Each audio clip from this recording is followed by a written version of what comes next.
Ат көлігімен шығуға рұқсат жоқ.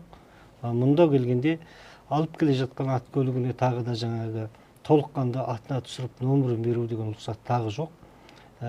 Жаңағы бұл сонда кедендік халықаралық келісімшартпен реттелмеген ба? Реттелмеген.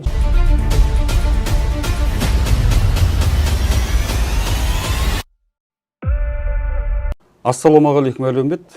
Қазақ үні сұхбат алаңына қош келдіңіздер. Бүгін біздің қонағымыз Тұран қандастарға қызмет көрсету орталығының басшысы Шаймұрат Шарифханұлы. Қош келдіңіз. Ассалаумағалейкум, қош келдік. Енді тақырыбымызда белгілі болғанда қандастар мәселесі туралы болмақ. Ең алдымен осы Тұран қандастарға қызмет көрсету орталығы туралы айтып өтсеңіз. Мақсат мүддесі қандай, не қызмет атқарады? Тұран қандастарға қызмет көрсету орталығы құрылғалы 1 жыл болды. Шеттен келген этникалық қазақтарға ата мекенге көшіп келгенде қалай орналасу, документін қалай жөндеу деген тұрғысында келген қандастарға көмек көрсету орталығы болады, заңды тұрғыда. Сол сияқты 1 жыл болды жұмыс жасадық. Бұл Астанада ғана ма әлде? Астанада Чортандыға бір филиалымыз бар, Екібастұзда, Павлодарда төртеу. Көшіп келіп жатқан қандастар кейбіреу біледі, кейбіреу білмейді. Мысалдағанда көшіп келіп жатқан қандастардың негізгі жинайтын құжаттың тізімінің өзі 22 түрлі болады. Ең алғаш көшіп келгенде көбі біле қоймайды. Жаңағы келген бетте еғонақ дегенге тіркеледі. Ол еғонақ дегеніміз біздің атамекен Қазақстанға қандай бір сырттың азаматы келді дегенде сіздің үйіңізге болса да, біздің үйімізге болса да, сіз екеуміз оны ішкі істер министрлігі көші-қон полицияға хабарлауға тиістіміз. Маған сырттың мынандай қонағы келді деп. Сырттан келген қонақ қайдан келсе де келген бетте Астанаға, Қазақстанға мен осында келдім, сырттың азаматым деп 3 күннің ішінде өзі соны тіркелуге тиісті заңында. Еғонақ деген соған жатады, ең біріншісі. Одан кейінгі істейтіні көшіп келген қандас бауырларымыз өзінің жаңағы жеке куәлігі, сырт паспорты дегенге аударма жасап, оны нотариуспен бекітеді, заңдастырады. Қазақстан Республикасының сыртқы істер министрлігіне таныстырып, оны легализация жасатады. Құжаты заңды, дұрыс. Сосын жаңағы өзінің консулына, посольствосына тағы да ұлты қазақ сотталмаған деген справканы тағы алады. Оны да жаңа сыртқы істер министрлігіне таныстырады.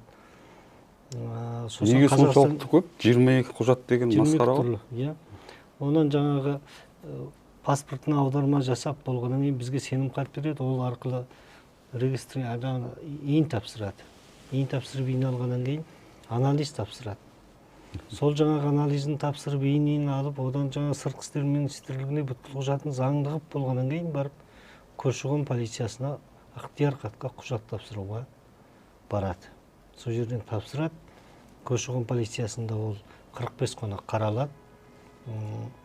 Ол 45 қонақтан кейін тұрақты тұруға рұқсатталды деген шешім қағаз келгеннен кейін қандас куәлігін тапсырады. Ол 30 күн. 30-35 күнде қандас куәлік келеді. Сонан кейін барып жаңа көшіп келіп жатқан қандастарымыз Қазақстан Республикасының біз азаматты болыппыз ғой деген толыққанды түсінікке кіретін болады. Қандас куәлігі мен ықтияр хатын алғаннан кейін. Бұның бәріне жарты жылдай уақыт кетейін деп тұр ғой. Енді бұның бәрі біріккенде бұған сол енді анау 35 қонақ, анау 45 қонақ деген енді 2-3 айдай болып кетіп жатыр ғой. Ол енді негізгі Қазақстан Республикасының көші-қон заңында бекітілген бап тармақ бойынша. Бұлар неге жеңілдетуге болмайды ма? Мысалы, жалпы бір адамның басқа бөтен елге баруының өзі бір үлкен қиямет қайым. Көптеген кедергі шығады. Тілдік кедергі шығады алдынан мысалы. Моңғолиядан, Қытайдан келген қандастарымыз болса, ол жақтағы тіл басқа, шрифт әріп басқа. Бұның өзі ең басты үлкен кедергі ғой мысалы. Енді мысалдағанда көшіп келіп жатқан қандастарға ең әуелі көшіп келді бүгін дегенде мысалдаған мен өзімнің жақыныммен ғана мысал қалайын. Менің ағайын туысым келді дейік бүгін. Ол халықаралық автобуспен келуге болады. ең алғаш келмес бұрын одардың Баян өлгөй аймағына мысалдағанда көшіп келе жатқан қандастардың ең бір қатты қиналып шаршап тұрғандағысы атамекенге барамыз деген сағынышты көңіл күйде олар сол жерде үйін сатады, дүниесін сатады, сол бар жоғына ат көлік алады. Біз енді бару үшін ол жақтан бірден Қазақстанға көшкелі жатыр екенсіңдер деп оны тасымалдап алуға ешқандай транспорттық қызмет жоқ қой. Сіздер енді бір жылдай болды ғой жұмыс істеп жатқандарыңызға, мысалы қандай нақты қадағалау мәселелер бар осы қандастардың елге келуіне байланысты? Қандастардың елге бүгінгі күні кәдімгідей түйін тарқатылмай отырған мәселелер қандай? Енді түйін тарқатылмай отырған мәселесі сол жаңа көшіп келе қалды дегенде анау үйін сатып, күйін сатып, Россияның шекарасына келгенде Россияның шекарасынан бізге көшіп келе жатқан қандастардың машинасына рұқсат бермейді екен. Көлігін алып кіруге. Көлігін алып кіруге. Осы ең бірінші үйден, Байын өлгейден, Моңғол мемлекетінен атамекенге жол тарттық деп шыққанда ең бірінші кездесіп тұрған кедергісі сол. Ат көлігімен шығуға рұқсат жоқ. Мұнда келгенде алып келе жатқан ат көлігіне тағы да жаңағы толыққанды атына түсіріп нөмірін беру деген рұқсат тағы жоқ. Жаңағы бұл сонда кедендік халықаралық келісімшартпен реттелмеген бе? Реттелмеген. Сол ана жолы Моңғолия мемлекетінің Баян өлгей аймағының аймақ әкімі Заңғар, іс басқару органының тағы да делегаттары келді. Нұрғанат, Мырзабек, Бекболат деген азаматтар. Сол кісілердің де жеткізе келген осы болады. Міне көшіп келем деген қандастар осында келеміз дейді. Мал дәнін, дүниесін барлығын сатып ат көлікпен келгенде бала шағасын салып өзі жекеменшік ат көлігімен келгенде осы жерден келген машинасына жаңағы номер алу, толыққанды атына түсіріп алу дегенді шеше алмай жатқан ауыр болып тұр деп. Оны да біз жеткізейік деп жатырмыз. Тиісті мемлекеттік органдар назар аудару керек қой. Сыртқы істер министрлігі бола ма, Қазақстан әлде жаңағы ішкі істер министрлігі бола ма бірлесіп. Мысалы енді қаншама елдерден кәсіпкерлік бағытында бизнес үшін жаңағы түрлі көліктерді алып келіп жатыр ғой емін-еркін. Көшіп келіп жатқан қандастардың көлігіне неге кіргізу қаншалықты, неге соншалықты қиын деген сұрақ туады осындай. Қандастарға алдында бір рет көмек болған мемлекеттен. Көшіп келген қандастар ат көлікпен келем десе, келген ат көлігі 6 айға дейін өзінің атында болу керек дейді. Бірінші, Моңғолиядан Баян өлгейден көшіп келем деген қандас, егер машинасымен шығам деген болса, ол алып келе жатқан машинасы 6 айға дейін өзінің атында болған болу керек екен Моңғолияда. Сол өз атында болған нақты машинасымен осында кіріп келді дегенде, кедендік бажын алып тастаған бірінші. Енді сол жаңағы отлизбормен первичка деген алынбаған. Соны алып тастамаса, олар тағы жүре алмай, жаңағы қиын болып жатыр. Бірінші мәселе. Екінші мәселе, бұрын жарты жыл жүруге болады деген сонда қазір жойылып кетті ме? Неге жоқ? Соның бәріне шектеу қойып тастады, қазір болмай жатыр сол. Бұрын болғанда жаңағы бір 30 қонақ 3 ай дегенге жүріп, 1 жылға жүріп, страховкамен болып жатады ғой. Қазір оның бәріне шектеу қойып тастады. Сондықтан біз енді Қазақстан атамекенде отырған, енді сіз болсаңыз да, мен болсам да, қайсымыз болсақ та бәріміз азаматпыз ғой, Қазақстан мемлекетінің азаматымыз. Бізге мысалдағанда атамекен отаныма деп келіп жатқан қандастарға алдынан күтіп алып, ат көлігіне мысалдағанда жаңағы баж салығын төлемейтін қып, атына түсіріп беретін жағдайды бірінші жасаса, екінші көшіп келіп жатқан қандастарға 10 сотық жер текке берсе, сол өте қажет болып тұр. Тегін берсе. Неге дегенде ол кісілер жаңағы көшіп келгеннен кейін 2 ай, 3 ай біреудің үйінде жүру, ол өте ауыр салмақты болып жатыр. Ал енді осында жақында ғана Қытай елінен көшіп келген қандас азаматтарды мен мынау жаңағы Аршалы районына апардым. Онда біз Елтоқ ауылына, Арнасай, Бабатай, сондай бір 2-3 ауылға бардық. Ауыл әкімдеріне де кездестік. Сонда біздің ауылдарда бос орын жоқ болып тұр дейді. Ол енді кішкентай ауылдық жерде бос орын неге жоқ болады? Мысалдағанда сол сияқты мәселені де қолға алса, бір ауылға мысалдағанда өте көп, 100-ден астам үй келіп жатқан жоқ қой. Қазақстанның мысалдағанда қай облысына келсе де, қай ауылына келсе де, көшіп келген қандас болса, осыған сенің ауылыңа 10 үй келем десе, 10 отбасы келем десе, осыған рұқсат беріңдер дегендей шешімді Ақмола облысы мысалдағанда шығарып берсе. Осы енді Қазақстанның азаматы болан деп келе жатқан азаматтар ғой мысалы. Неге шынында да? Күн көрейін, азаматы болайын, келешек жастарымды осында оқуын оқытайын, тіршілік істейік. Біз бұнда мысалдағанда ата мекеніміз деп келе жатырмыз ғой. Келешек жастарды осындай алқапты үлкен мемлекетке жеткізейікші деп келе жатқан жақсы ілтипатпен, жарқын жүзбен келе жатқан қарапайым халықтарымыз мұнда келгенде көңіліне кір түсірмеуіміз керек қой. Дұрыс айтасыз, Оныңыз рас. Осында 7 түрлі мәселесі бар. Біріншісі сол апта көлігі, екіншісі 10 сотық тегін жер алсақ дейді. Үшіншісі жаңағы ықпалдастыру орталықпен интеграциялау деген қорғау орталығын құру. Төртіншісі зейнетақы шешімі. Ол жаңағы ықпалдастыру орталық дегеніміз ол өзі Қазақстан көші-қон заңында бар. 15-ші бап бар. 15-ші бапта көшіп келген қандастарды жергілікті жердің әкімшілігі біздің ауылға көшіп келгенің рас екен, ықтияр хат қандас куәлігіңді алған екенсің, заңды түрде біздің ауылға базға тіркелген қандас біздің азамат болғаның рас екен деген тұрғысында әкімшілік қарсы алуға тиісті. Көші-қон полициясынан заңдастырылып, жаңағы ықтияр хат қандас куәлігін қолына алған азаматты онан кейін әкімшілік қарсы алуға тиісті. Қазір қарсы алып жатыр ма? Қазір кейбіреуі қарсы алып жатыр, кейбіреуі мысалдағанда білмей қалып жатқанда жайт бар. Барды дегенде де мысалдағанда барлығына топырақ шашып жамандауға болмайды, жақсы қарсы алып жатқандар бар, кейбір түсінбей жатқан кісілер де бар. Біз енді Қазақстан ата мекеніміз, мемлекетімізге жаман деп айтпаймыз. Әрине көшіп келіп жатқан қандастарға біз квотасын берейік, қарсы алайық деп жатыр. Сатып алам деген үйінің 50% бағасын берейік деп жатыр. Мысалдағанда сатып алған үйдің 50%-ін береміз дегенде оның ең жоғарғы шегі 4 миллион 500 мыңға дейін деген. 4 миллион 500 мыңға дейінгі үйдің бағасының деген. Ол деген мысалдағанда қандасымыз 9 миллионға үй көрген болса, 9 миллионға, оның 4 миллион 500 мың теңгесін мемлекет төлеп береді, 4 миллион 500 мың теңгесін қандас өзі қалтасынан төлейді.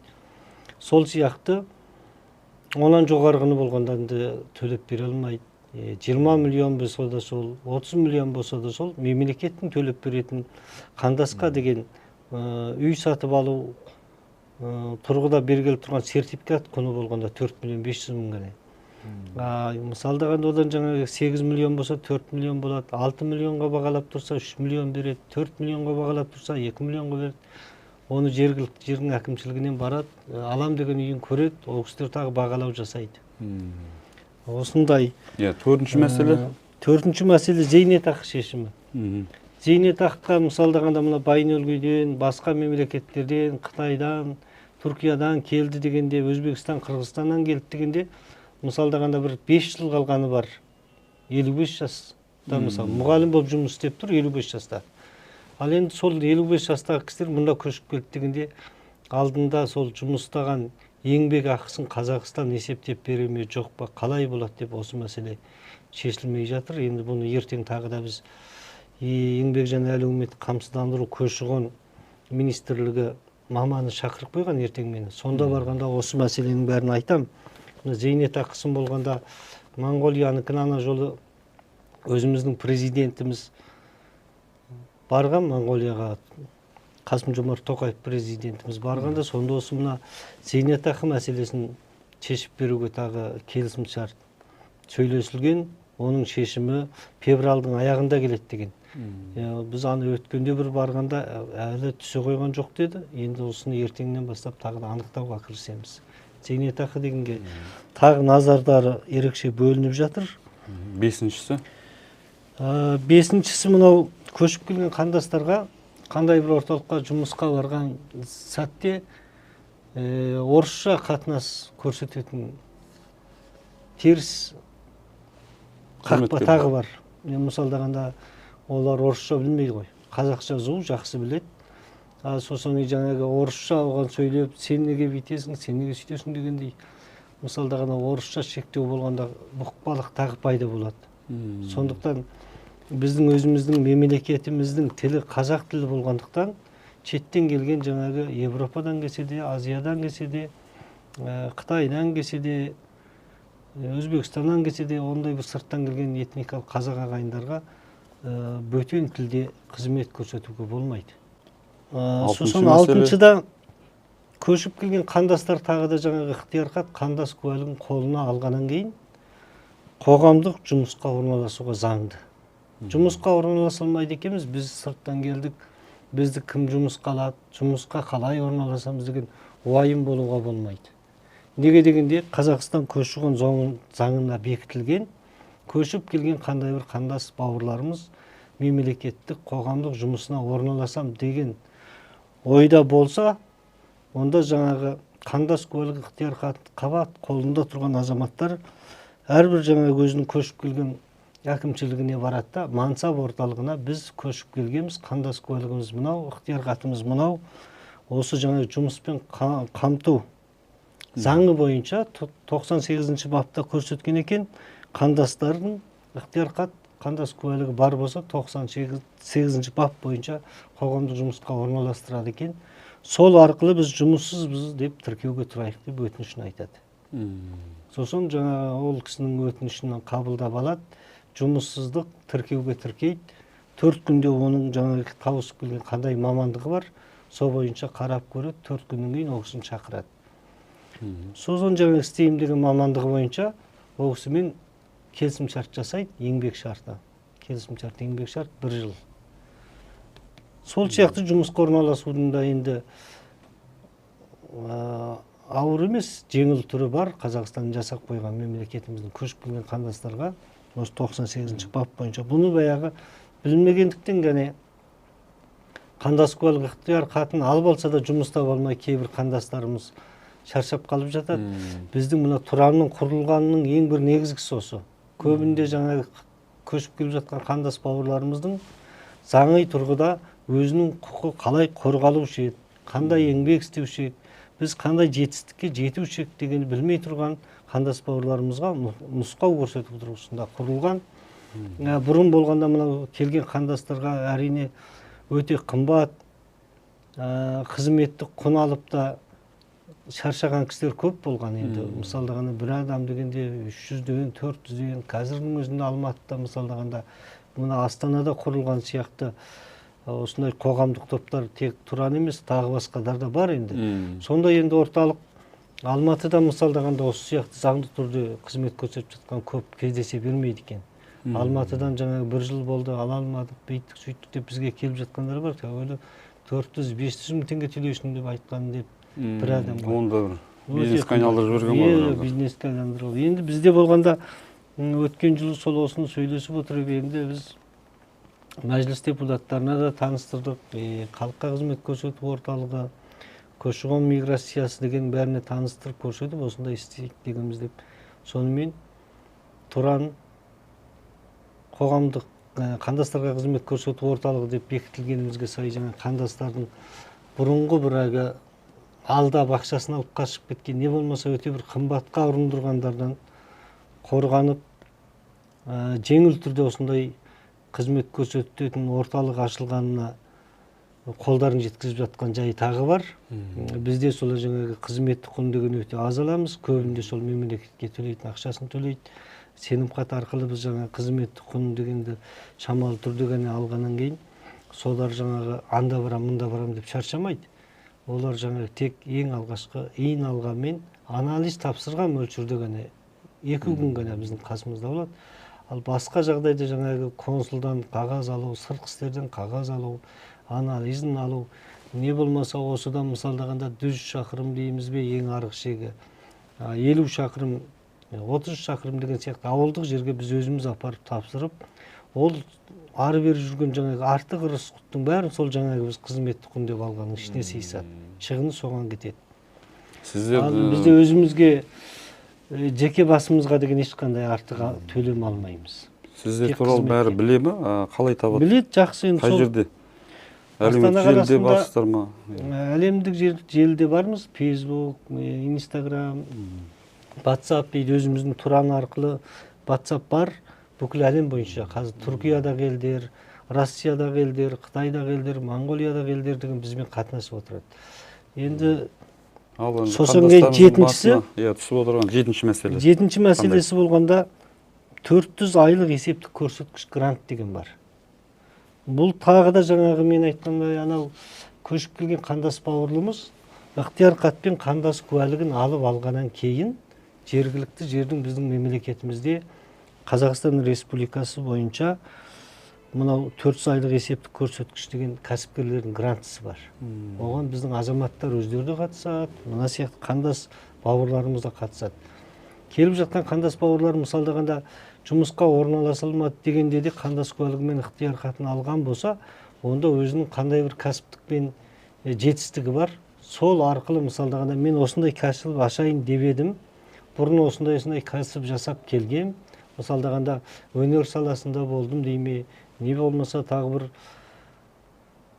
қандай дейміз енді өзінің жаңағы жасап жүрген жетістігі болған кәсібінің көрсеткіші болса, соны таныстырады да, сол арқылы жаңа 400 айлық есептік көрсеткіш қайтарымсыз грантыны алуға да қандастардың правасы несі бар, рұқсаты. Қатысып жатыр ғой негізінде. Енді бұны жақ білмей жатыр. Хабарсыз ғой. Түсінбей жатыр. Бұны да енді біз айтып жатырмыз.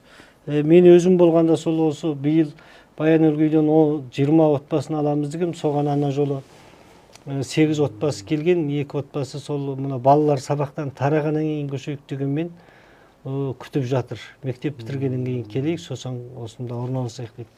Сол жаңағы ақпараттық мәселе ғой бұл. Ақпараттық қызмет көрсету. Ақпараттық қызмет көрсету. Енді сол жаңағы алдында келген 8 семьямның мен мысалдағанда 2 адамын өзім осы Тұранға жұмыс қалайын деп жатырмын. Қоғамдық жұмысшыға, көмекшіге. Сол сияқты алдында келген осындай жұмысқа орналасқан қандастарымызға соны нәтиже қылып көрсетеміз, мысал қылып көрсетеміз. Мысалдағанда қоғамдық жұмысқа қандастың орналасуы қандай десе, мысалдағанда бізде міне Тұранға келіп орналасты, осы 2 қызымыз сияқты жұмысқа орналасасыздар деп. Ал енді грантын қалай алады дейтін болса, ол грантының да жолы бізде бар. Басында бізде оны алғамыз, қайтарып төлеп бергенбіз. Не үшін алғалы отырсын, қандай мақсатыңыз бар еді? Алғаннан кейін қалай керектеніп, қалай игердіңіз? Осыған таныстыруыңыз қана дегеннің бәрін бізде толыққанды алдық. Оны қайтадан біз өзіміздің жаңа гранты да жазған бойынша іске асырдық. Оны мысалы Астана қаласының әкімшілігінен, жұмыспен қамту орталығынан барлығын келіп көріп, сүзбеден өткізген. Ол арқылы әрине жылдық адам болғанда биылғы біздің жетістігіміз бар. Тапсырған адам бәрі алу мүмкін бе? Мысалы жаңа грант. Тапсырған адамдардың бәрінің мысалдағанда бұрын жасаған кәсіпкерлігі болған рас болса алады. Оған ешқандай шектеу жоқ. Ең негізгісі жасайым деген қандай бір жаңағы гранты беріп тұрған азаматтарымыздың ойында нақты заңды тұрғыда кәсібі болу керек. Айтпегенде жаңа грантын мен тапсырып алып, сосын той топ ауыл аралап кетеді дегендей түсінік жоқ. Алғаннан кейін қайткенде игеруге оның өзінің жаңа мақсаты болу керек. Жасайын деген негізгі бір көрсеткіші болу керек. Ондай жағдайда мемлекеттен оған беруге ақшасына ешқандай қиыншылық жоқ. Ол дайын тұр, оны көзіміз көрген. Алғашқы рет сол жаңағы 400 айлық есептік көрсеткіш бірінші рет.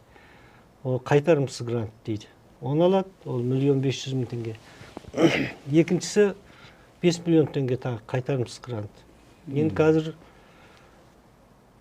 өте ірі көлемде жақсы бизнес алып жүрем дейтіндей қандастар бар болса, оған мысалдағанда өте үлкен дәрежеде грант тағы беріп жатыр. Ол болғанда өз даму қоры арқылы 8%-пен болатын. Қазір енді 12-де 6 деп қосылып жатыр ғой деймін, осы кеше бүгінгі шешімі болғанда. Көбейіп жатыр ма? 20 миллион процент кішкене өсімі қосылып жатыр. Бірақ енді банкіден қарағанда ол енді төмен әрине. Банкіде ең төмен дегенде 23-24%. Солай. Ал енді даму қорының жаңағы кәсіпкерлерге берем деп беріп жатқан 20 миллион, 30 миллион, 40 миллион өте ірі көлемде береді. Оның проценті әрине енді 12-де 6 дегенде онша ауыр емес қой. Иә. Ондай жол тағы бар қандастарға. Жақсы. Енді осы 7 мәселені тиісті орындарға жеткізіп жатсыздар ма? Осы 7 мәселені міне былтырдан бері айтып жатырмыз. Ана жолы мәжіліс депутаты Қазыбек Исағайға осы мына көшіп келген қандастардың ықпалдастыру орталығы тұрғысында таныстыру жазып бергенбіз. Онымызды Қазбек Исағай Ақмола облысына жіберіп қойған, Ақмола облысының әкіміне.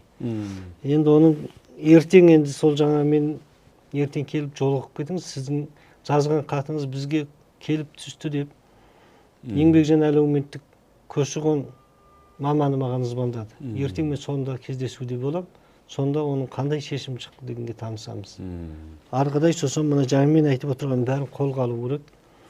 Бірден енді көшіп келем деген қандастарға осындай жақсы жағдай жасап берсек не керегенде, ол бізге осы Қазақстан ата мекеніміздің келешек ұрпағын, келешек азаматшаларын жеткізейін деп тұрған әрбір отбасы. Мысалдағанда әке шешенің ол сендерде осындай отандарың болған, ата мекендерің болған деген тұрғысында келешек жастар да келе жатыр. Жастар білмейді ғой мысалдағанда. Мен де өзім мысалдағанда өз отбасымды мысалға айтатын болсам, 2010-да көшіп келген, 5 балам болған менің. Сонда біз қыстың февраль айында көшіп келдік, ол кезде квота тоқтап жатқан кез болатын. Біздің келген мақсатымыз өзі бала шағамызды келешек өзі отанымыздың азаматшасы болсақ екен деп қана келгенбіз. Әрине 5 жыл өзім Қазақстан темір жолында проводникте жұмыс істедім. Онан кейін 4 жыл мына Астана қаласында қылмыстық істе Байқоңыр аудандық сода қоғамдық жұмыс арқылы көмекші болып істедім. Сотта, сот қызметкерінің канцелярия бөлімінде. Сол міне 2024-тен бастап осы тұранды құрғанбыз. Әрине біздің сөйтіп келгенімізге сай балаларымызда жаман болған жоқ. Енді 4 қызым болды, 4 қызым 4-еуі грантпен оқыды. О, бәрекелді. Рахмет. Мына сіз айтып отырған, көтеріп отырған қандастардың жаңағы Қазақстанға келуіне байланысты алдынан шығатын 7 мәселе шығып отыр дедіңіз ғой. Осы мәселеге тиісті орындар, мемлекеттік органдар бар. Осының нақты шешумен айналысуы тиіс. Сол мекемелер назар аударады деген үміттеміз. Енді сіздердің жаңа тұран қандастарға қызмет көрсету орталығының атқарып жатқан жұмыстары шынында да әсіресе қандастарға өте тиімді, дұрыс. Сондықтан жұмыстарыңызға жеміс тілейміз. Қандастарымыздың көші тоқтамасын. Бүкіл әлем бойынша шетте жүрген кәсіпкерлік қандастарды шақырып, Дүниежүзілік қазақтар қауымдастығы үлкен форум өткізді. Дүниежүзілік қазақтар қауымдастығына да әрине рахмет айтайық. Сонда мысалдағанда Дүниежүзілік қазақтар қауымдастығының да айтқаны, егер сырттан көшіп келем деген мықты кәсіпкерлер болса дейді. Ол мысалдағанда шетелде өздері бір керемет кәсіпті ашып алып, сонымен жаңа халқын асырап, қаншама халық жұмысшымен жұмыс істеп отырған болса дейді. Ондай кәсіпкерлерді біз Қазақстанға, Астанаға, мынау Ақмола облысының Аршалы районына шақырайық дейді, Нұраға. Сол Нұрадан 50 жұртты тегін береміз дейді. 50 жұртты кәсіпкерлерге. О да мысалдағанда жақсы ұсыныс қой. Әрине. Мысалдағанда Қытайда да мықты кәсіпкерлер бар, айтып отыр. Біз егер Шаймұрат аға біз көшіп келейік деген 20 үй бармыз, 30 үй бармыз дейді. Сол 20-30 үйге бізге осы бір ауылдан 30 үй осында отырыңдар деген бір бөлімше берсе дейді, әрқайсысына 10 сотықтан. Онда біз мысалдағанда ол мемлекеттен белгіленетін квотасы әйдеу бір тиеді ғой. Біз оның сыртында дейді. Өзіміз сол жақта қалай өмір сүріп жаңа өндіріс жұмыстатып отырмыз, сонымызды осы жерге ашатын ек дейді. Тамаша. Сонда мен қарапайым бір жігітпен кездесіп отырғандағым ғой, мен Қытайдың. Сондағы жігіт айтады. Біз Қытайда жоқ емеспіз, біздің мақсатымыз сол шетте жүргенше ұрпақ бала шағамызды осында әкелсек дейміз. Мен мысалдағанда сізге жай бір өзімнің мысалымды айтайын деді әлгі. Менің сонда істеп отырған кәсібім мен өзімнің сондағы өндірісімді, ондағы мысалдағанда жерімді барлығын сататын болсам дейді әлгі азаматым айтады. 144 миллион теңге дейді, біздің ақшамен. Мысалдағанда қараңызшы. Одар мысал жоқтықтан көшіп келіп жатқан жоқ қой. Біз мысалдағанда бірден Қазақстан ата мекенімізге қандастарымызды тартып алайық деген мақсатта болған болсақ, енді мысалдан жаңа мен айтып отырған сияқты мынандай ықпалдастыру орталығы, тегін 10 сотығын жерін беру деген енді ат көлігін атына түсіріп алу, пенсиясын шешіп беру. Азаматтық алудағы 22 құжат жинап өткізу керек дегенде де азайту керек сияқты. Оны да азайту керек болады. Мысалдағанда бір кезде менің бір ең бір жақсы айтатыным есімде қалғаны 91-92 жылы экс президентimiz Назарбаев. Ол кісінің істеген ісі бір кезде жақсы болған. Алғашқы көш басталғанда Монғолияда мысалдағанда самолетпен алу, КАМАЗбен алу деген алып келді. Осында келгенде келе сала жаңағы аэропорттан келген қандастарды күтіп алып, сол бетте сол жерде не отырды дегенде жаңа паспортный столдың кісілері отырады, әкімшіліктің адамдары отырады. Тізімдеп алған бойынша дереу бере салып тұрған. Сол істеуге болады екен ғой. Сонда мысалдағанда тәжірибе бар екен ғой. Мысалдағанда біз келдік дегенде бізге сендер Қарағандының Жанарқаға келдің бе деп алдымыздан күтіп тұрды әкімшіліктер. Ал жүр ойбай, сен бізге келген екенсің деп Жанарқаға апарып орналастырып, үйін беріп, жұмысына беріп, әзірге сіздердің істей тұратын жұмыстарыңыз ана Қазақстан Республикасының паспорты сіздерге шыққанға дейін толыққанды осы жаңа құрылысқа жұмыста тұрыңыздар. Ал енді жоғарғы мамандық істер болса әкімшілік тарапынан жұмыс нұсқаған бойынша жұмысқа орналаса тұрыңыздар деп жаңағы бүгінгі болып жатқан сияқты 3 ай 4 аймен қаңғытпаған. Қазірде мысалдағанда көшіп келіп жатқан қандастарға мұнда келді дегенде жаңағы шеттен келген қандастарды қабылдап алатын құжатын қабылдап алып, қайтып содарға жаңағы құжатын қолдан беру деген процесс жалғыз терезеден ғана болса ең негізгі соғана. Сол ғой жаңағы. Әйтпегенде саған 23 түрлі қағаз жинап. Кезінде болған нәрсе екен ғой, кезінде жасалған дүние. Кезінде соны неге қайтадан қалпына келтірмейсіз? 89-дан 93-94-ке дейін ол болған. Өте жақсы болған. Мына ықпалдастыру орталығыңыз да сондай болған, 94-ке дейін. Ол одан кейін қалыптаспай қалған. Қиын іштеме жоқ екен ғой. Енді мынау заңды қайта жаңғырту, қайта бекіту, бұрынғы болған заң бұл. Кәсіпкер қандас бауырымызды мысалға келтірдіңіз, жаңа 144 миллион теңге. Қытай елінен жаңа ол келді құжатын тапсырды мысалдағанда. Былай қарағанда шынында да ол жақта да тұрмыстары жақсы болып тұр ғой. Өте жақсы. Сол бауырым айтады, біз мысалдағанда ағайынмен жирмаймыз дейді. Әйтпесе бізде бір қасаң түсінік қалыптаспаған. Иә. Сонда басқа бір мақсаттан келіп жатыр деген сияқты. Өйтіп мысалдан келейін деген қандастар бұнда келу мақсаты келешек ұрпақ үшін ғана келетін болып тұр. Келешек ұрпақ. Біз ұрпақ бала-шағамызды Қазақстан мемлекетінің азаматы қылып қалдырайықшы деген. Ол енді Қытайдың саясатын өзіңіз жақсы білесіз. Әрине. Одан мысалдағанда қаншама қазақ бар. Төмен айтқанда 3 миллион қазағымыз бар өзіміздің. Оларға мысалдағанда сіз екеуміздің мына талқылап отырған сияқты мәселе осы айтқандай орындалатын болса, олар тоқтамайды 1 минуттан жерде. Сонда мен жаңағы уайымы мына жер мәселесі. Сонда мен жаңағы 3 ауылға ертіп бардым, 3 ауылдың да әкіміне кездестірдім деп отырмын ғой. Сонда әкімдердің айтып отырғаны бізде жер жоқ болып тұрған ай дейді. Сонда мен айттым, сізде кінә жоқ дедім әкімдерге. Бұл жер не үшін жоқ болып тұр? Әлемде 9-шы орын аламыз, жер көлемі бойынша. Бұл жер не үшін жоқ болып тұр? Келген қандастарға жоқ болып тұрудың себебі неде дегенде біз әрине жоғары жеткізіп, сол арқылы сөйлесейік деп айтып кеттім әкімдерге. Қазір мысалдағанда өзімнің Аршалы районында бардым, 2-3 әкімге кездестім тікелей. Ол кісілердің енді маған айтқаны соғана болды. Келем деген қандастарға бізде жер жоқ болып тұр. Сатылатын үй бар дейді, 11 миллион дейді, 15 миллион дейді. Қазақстанда жер жоқ болса, қыста қар жоқ. Ол не керек? Мысалдағанда ауылдық жерде 100 қанша мың адам отырған жоқ қой. Көп болса 5 мың дейік, 10 мың дейік. Өндіріс жоқ болып тұрған жоқ тұр. Өндірісте жұмыс бар. Bir адамға 400 мың теңге айлық төлейтін өндіріс жұмыстап тұр дейді.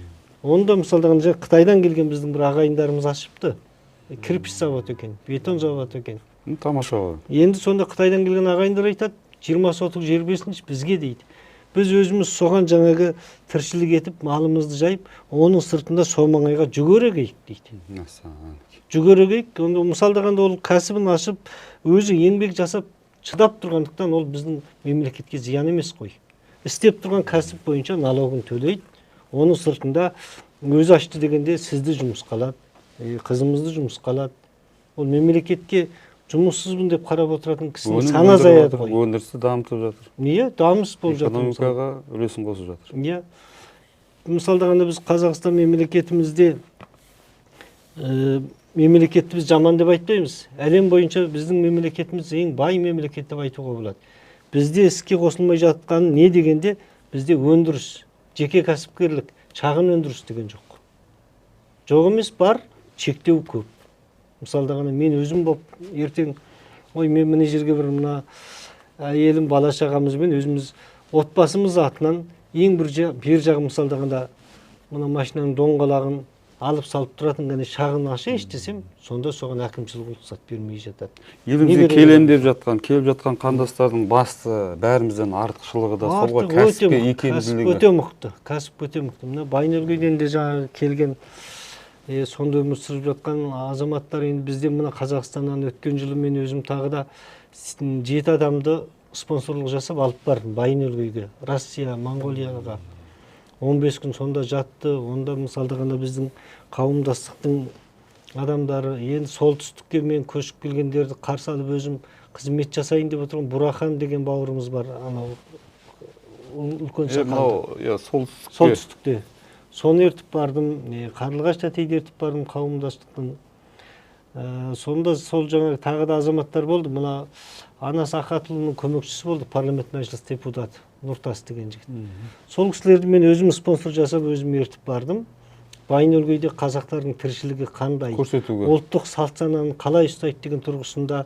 Сонда мысалдағанда Байнөлгей аймағында Бұйын тұсымының азаматы Берікбол деген азаматымыз, Мейрамұл Берікбол деген жеке кәсіпкер.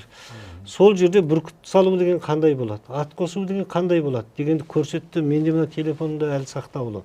Мал бағу деген қандай, кәсіп жасау деген қандай болады. Соның бәрін көрсетті.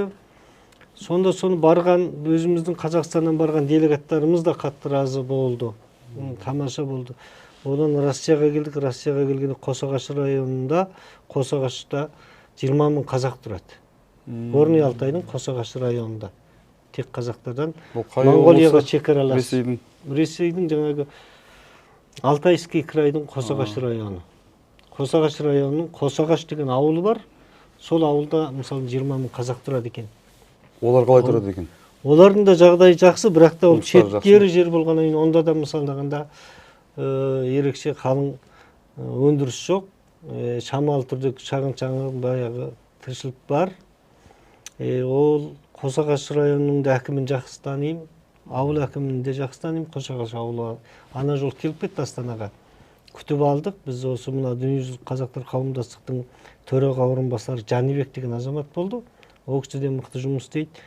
Екеуміз күтіп алдық. Сол кісіге жаңа Қосағаштан келген қазақ қандас ағайындарымыздың басқармасы болып келіп тұрған әкім ғой енді.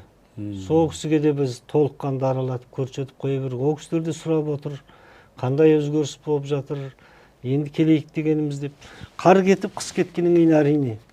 Шетте жатқан қандастарымыз өзінің мен төркініме барып келсем қайтеді деген қыздарымыз сияқты көз тігіп тұр ғой. Шетте жатқан қандас. Енді қайтуымыз керек, көзіміз ашылды. Ата мекенді алдық па алдық. Тәуелсіздік жарияладық па жарияладық. 30 жыл, әуел 40 жылға аяқ басайық деп жатырмыз.